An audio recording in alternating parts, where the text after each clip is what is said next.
Hi, I'm Zibby Owens, and I am the host of this podcast, Moms Don't Have Time to Read Books. I am also a newly minted USA Today best-selling author of the novel Blank.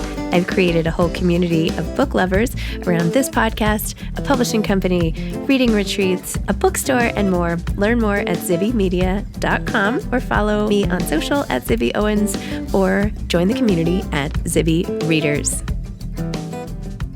Gretchen Schreiber is the author of ELLIE HAYCOCK is Totally Normal.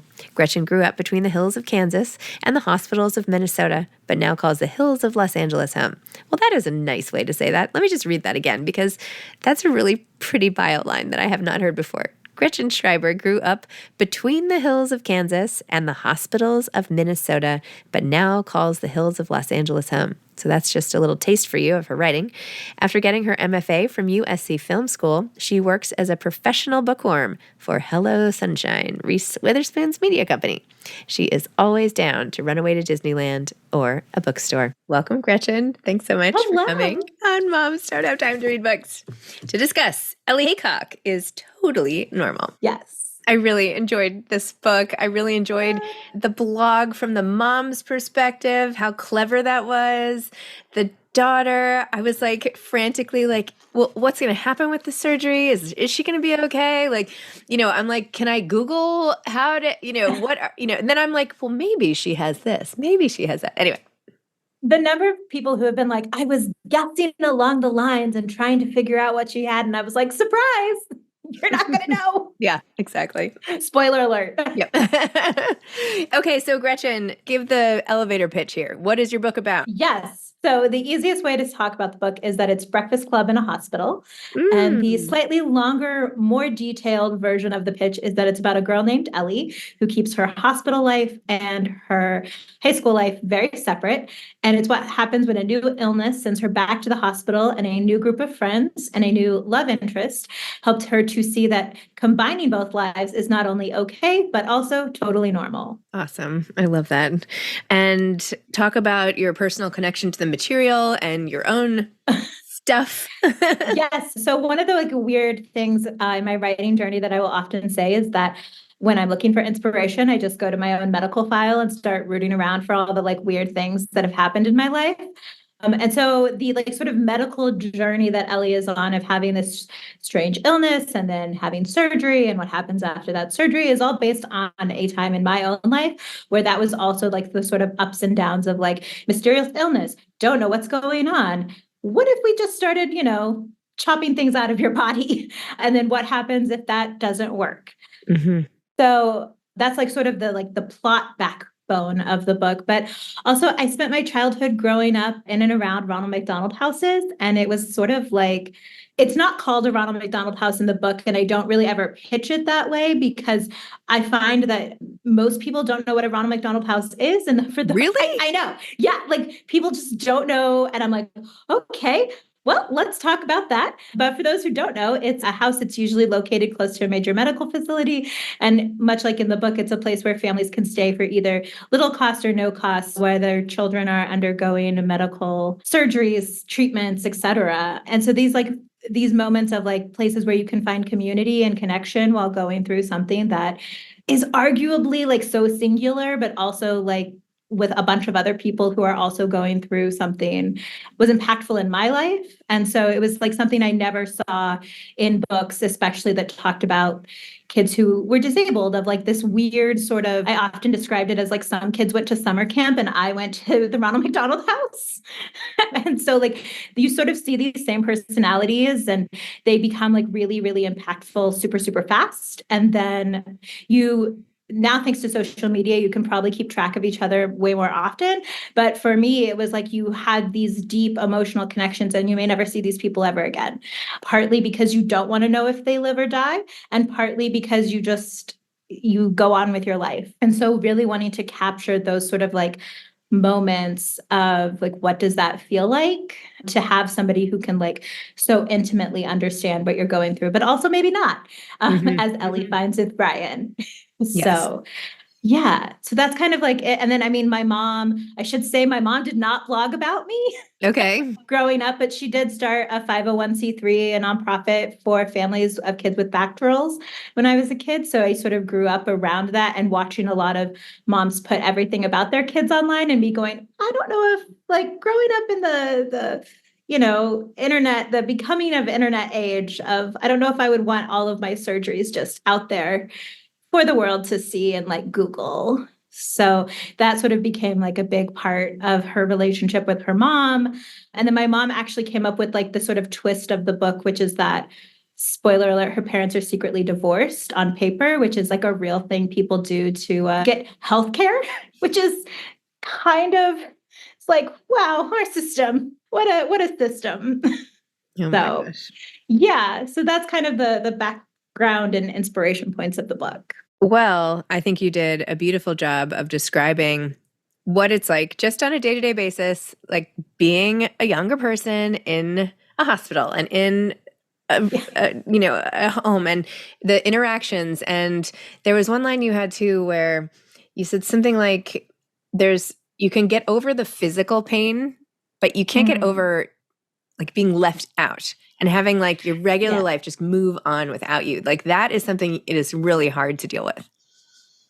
Yeah. And that, I mean, is a whole like portion of Ellie's life is that like, yeah, you can't like everything around you is still sort of going on at home and no one else really knows, it kind of becomes hard to talk about, especially when you're like Ellie or Caitlin in the book, where like this isn't something that you're going to like get over, quote unquote. Like this is Mhm. something that is just going to keep happening and keep coming up and keep doing it. So how do you explain that to like your friends who are so used to like the sort of narrative we have from society, which is you can beat this thing or you can get better, or like I think she says it multiple times in the book, something can be solved in 45 minutes or less on a medical trauma.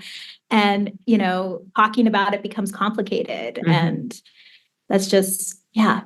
Yeah. So And like her devastation when she realized that Jake did know when he came to visit her, and she was like, no. Like this was, yeah, these were my this two was things. not. Like this is not what I wanted. Thanks for the surprise. Thanks for the surprise, Mom. You Yeah. thought Thanks, I but no wanted this thanks. and I did not. Yeah. And what it feels like to have someone see you in this like very vulnerable situation that you were like, no, because I'm having a me time and now I have to try and explain and like manage your feelings on the Yep. subject when Ellie can barely manage her own Interesting. so many times. But then you sort of use Ryan as a foil when you are right. Yes. And I mean, it was sad, but the scene where Ellie goes to visit Ryan and he's very weak, and she asks if he has like a standing device, or that wasn't the right word, but assisted mobility device. Is that what it's called? Yeah. And She and like, and and the tension of not wanting to need slash ask for help, but needing it, but not wanting to be the one giving it, and that whole thing, and that they both kind of get it, and she has to step into the role anyway.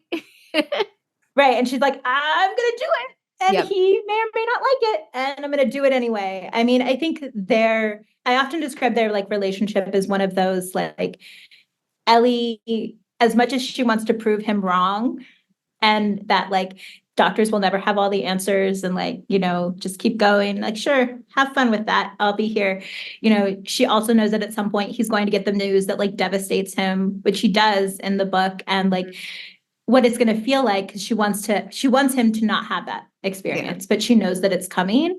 And like those moments like you're describing of like her having to like step in and be like, okay, we're going to do this and we're going to fake it for the friends, and being there when he sort of discovers that medicine doesn't have all the answers Hmm. and how devastating that can be is like some of my favorite, their interactions are some of my favorite moments of the book. Yes, for sure. Wanted a lot So more of that. I even love how she's yeah. like covertly texting him about her meetings with the one Oh doctor. yeah. And he's like, what are the levels? What are these? And she's like, shh, Yeah, she's like, he's like, I okay, need go to. for it. Yeah. Yeah. Like his whole medical coach situation is Yes. like, Medical coach. Thank you. Yes. no. His like whole thing with her is just, he's so adorable.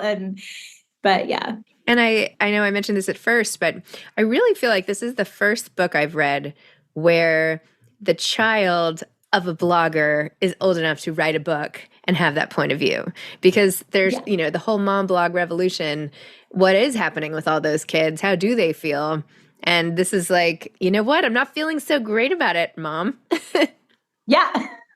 Well, and I think it's like an added layer of like complication for Ellie is that she's grown up knowing all of these things and is not okay with it, but also knows, thanks to her mom's blog, that like this is the last thing that her mom quote unquote has, right? Yes, Like yes. that if like I take this away after I've taken away so much, like my very existence is like quote unquote ruined her life, what does that say about me? And like, can't I just like live through this just a little bit longer? And everyone else around her, her friend Caitlin, is like, no, you don't have to, you know? It just is a lot to put on a kid that like Yeah. this is the only thing your mom has left. So you have to succumb to the pressure of like, you have to subvert your own needs and all of that because otherwise your mom will be upset. Meanwhile, you're the one who's sick or going through Yeah. whatever. Yeah. And I don't know. I feel like Ellie is often one of those characters who, much like me, is somebody who would like cut off her own hand to save someone else. Mhm. Of like,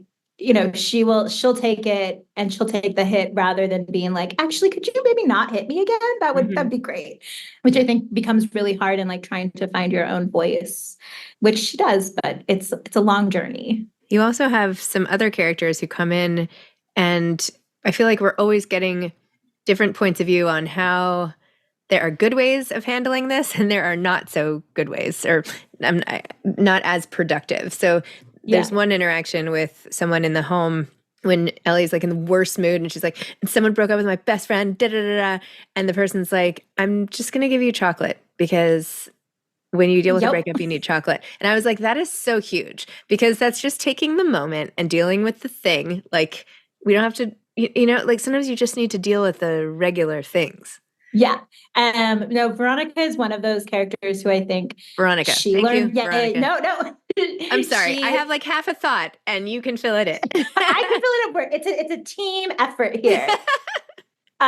She is one of my favorite characters because she does, I think, stand in a lot of times for the audience of like, Yes. she's just a normal kid. She's volunteering at the home and is kind of trial by firing it with all of these new people that she's meeting. And I think that moment that you're describing of like, Ellie's had a terrible day and Veronica is like, hi, hello, how's it going? And Ellie is just like, no, we're done. We are not doing this. I am not putting on a nice face and I'm going to let you have it. And I think the fact that Veronica is like, okay, so this is what I can do. And I'm really sorry. Chocolate. Here's some other things. Have at it is like her first step of like Ellie being like, oh, maybe you're okay. Maybe you're like, you can do it. And she has a couple missteps throughout the book that she still is like, look, where Caitlin and Ellie have to be like, you can never say that again to anybody. Like, we're going to forgive that. No, we're done. So, but at least you know that her heart is in the right place. yes. And I think that's the thing is like, I think Ellie and Caitlin both are like, okay, you are trying to do right here. Comma, however. So, wow. yeah. So tell me about writing this and coming up with the characters and your process of doing it, your motivation. Like, just tell me the backstory of the writing piece. Oh, so the writing piece, this was a COVID book, and I feel like all of us either found reading or found writing in COVID-19. I actually thought Ellie might have COVID, by the way. That was a theory of mine. It honestly, it probably could have been COVID. I had left LA under really like morbid circumstances because I, like Ellie, have really compromised lung function. And I was like, well, I should just go back, maybe see my family one last time. So I drove all the way home to Kansas and I wrote Ellie. I had been doing another book at the time and sort of put that book aside and was like fulfilling a promise that I made to a friend because I had pitched her a book that was like Breakfast Club in a hospital. And she was like, I'm never going to let you not write that. So I finally said, okay, I'm going to do it. And I wrote it in 7 weeks during the pandemic and then sort of revised it a little bit, sent it off, discovered very quickly that maybe in a global pandemic where doctors are heroes, maybe a book that maybe is a little critiquing the medical system, not the way to like agents' hearts. And ended up doing an online mentorship program called Pitch Wars that fall. Yeah. And then in the spring got an agent who is fabulous. Her name is Alex. She's everything. Then strangely enough, we revised it some more, took it out in August, and then that April, funnily enough, the night before my mother had surgery, got the offer from Wednesday that they wanted to buy the book. And so have been on that journey ever since with them. And then the blog, actually, I will say the biggest change from like writing it to now was that my editor was the one who was like, I think we actually need to see the blog. And I think you should write the blog posts, because it was always something that had been referenced, but never something that had like actually been like concretely stated in the book. And so I was like, okay, here we go. Let's write some blogs. Except for the end. The end had always had the last blog, the last letter to Ellie. So that was that. My writing process is what I call, and all my friends call, chaos, because I do not write in order and I do not write with an outline, which terrifies a lot of my friends. And so I would hop around in the draft to sort of be like, oh, I know where these touchstones are. And then that weird thing that happens that I never believed writers could be, but then it happened to me and I was like, oh, this is that magic of writing, where characters would start referencing other conversations or other things that happen. And I'd be like, oh, make just a little note that we've got to go back and actually write that scene now. And then at some point you stitch it all together. And usually, as I say, I get to the 60,000 word mark and I have to stitch all the seams that I have in order. And then I throw out 20,000 words and I write 40,000 more words and I end up with a full manuscript. And someday I hope to like cut down on that, eliminate 20,000, add 40,000 number, because that's a lot of like excess work. But that's not happened yet, because I also did that with my second book of threw out 20,000 to write 40. So, oh my gosh. Wait, so what is then your next book going to be? Well, my editor never told me what I could and couldn't tell, so joke's on her. Okay. So my next book I pitch it as like Taylor Swift Enchanted meets Cyrano with a speculative twist. Okay. So it's about a disabled girl who all the women in her family they know their true love at first sight, and her determination to fit in with her family, especially that she doesn't look like anyone in her family. And for the first time ever in her family, her parents are getting a divorce. I promise someday the parents will not be divorced in my books. Are your parents divorced? They are not, surprisingly. Yeah. My mother even was like, Gretchen, we made it through you. You're fine. Because like the divorce rate for parents of kids with disabilities is like 90%. Yeah. So she's there. So she's determined to have the most epic love story.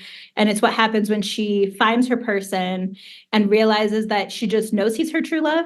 But because she's never like dated anybody or been like, because like, why date someone when they're not your true love? I mean, okay. So, she's like, what's the point? She falls flat on her face and has to convince her best friend, who is a bit of a ladies' man, but everyone still loves him, that he needs to teach her how to woo her love of her life. And what happens when her best friend says, but what if I love you more? And what if you give up on a love that fate has chosen for a love that fate could never dream of? And so, yeah, so it's all like magical, little mystical, and lots of friends and drama again. So, wow. Yeah. That sounds great. Sounds good. So, yeah, April 2025. Wow. That's going to come in like 2 seconds.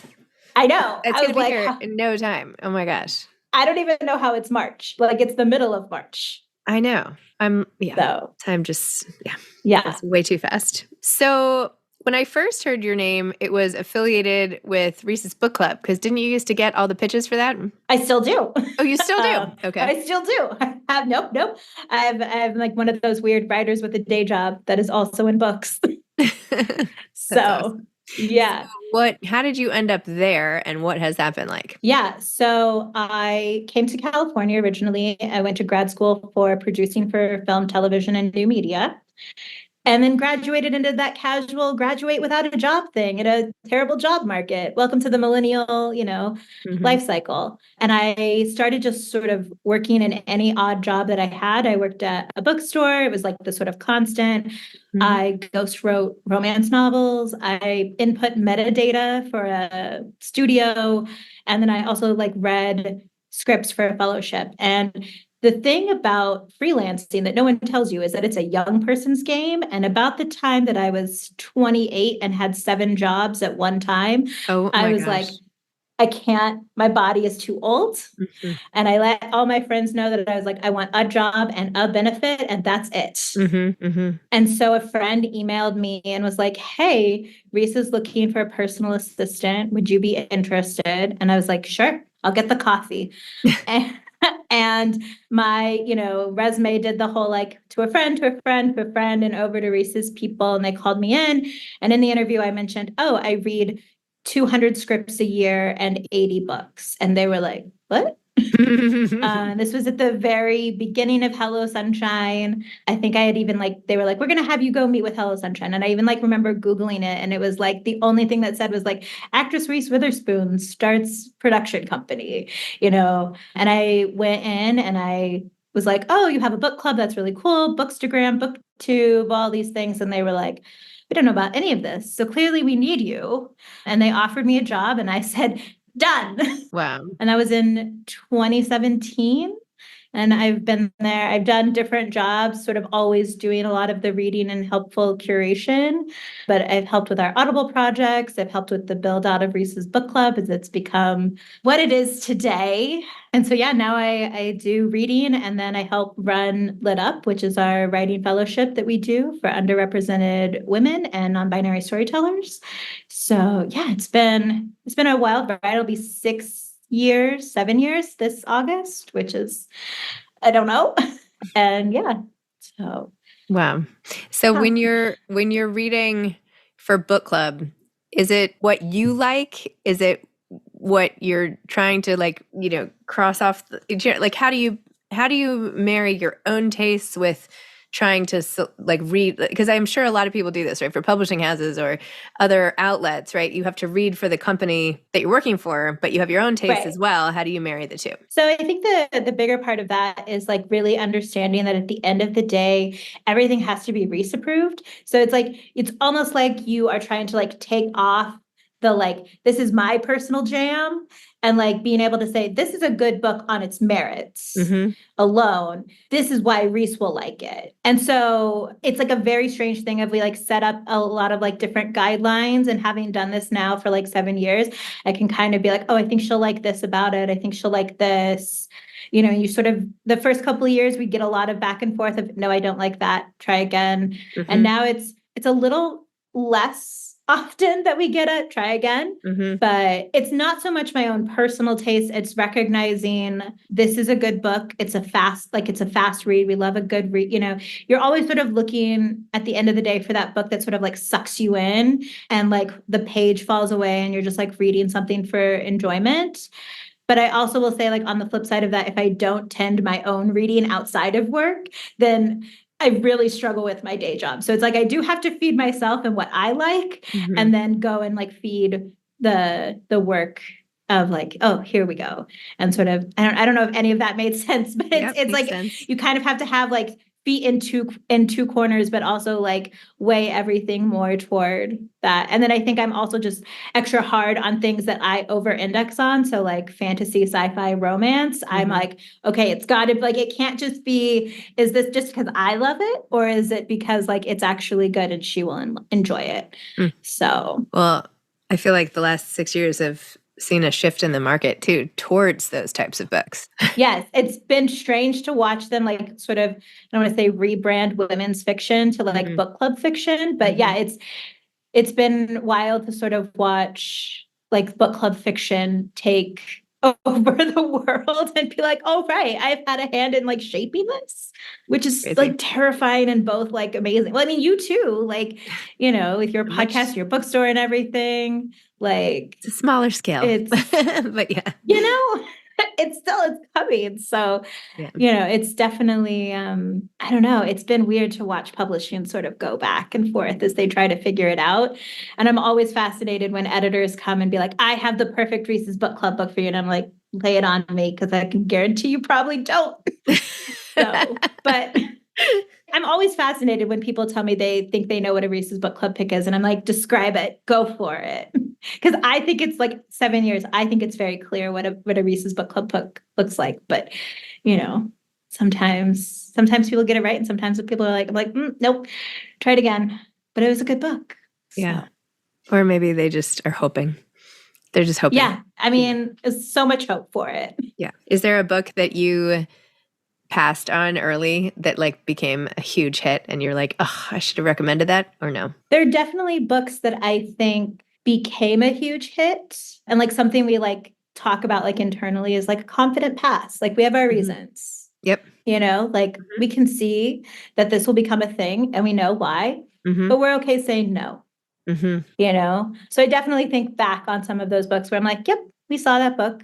And it's interesting, and I'm sure you see it a little bit too, of like when you get a book before all of the buzz, that there's really sort of like, there's this like, I don't want to say pure moment, but there's this moment of like, I can't judge on what anyone else is saying about this book. Like I purely have to go just on my reaction to it. And you then sort of go, well, it's good. I can see why this will appeal to a lot of people.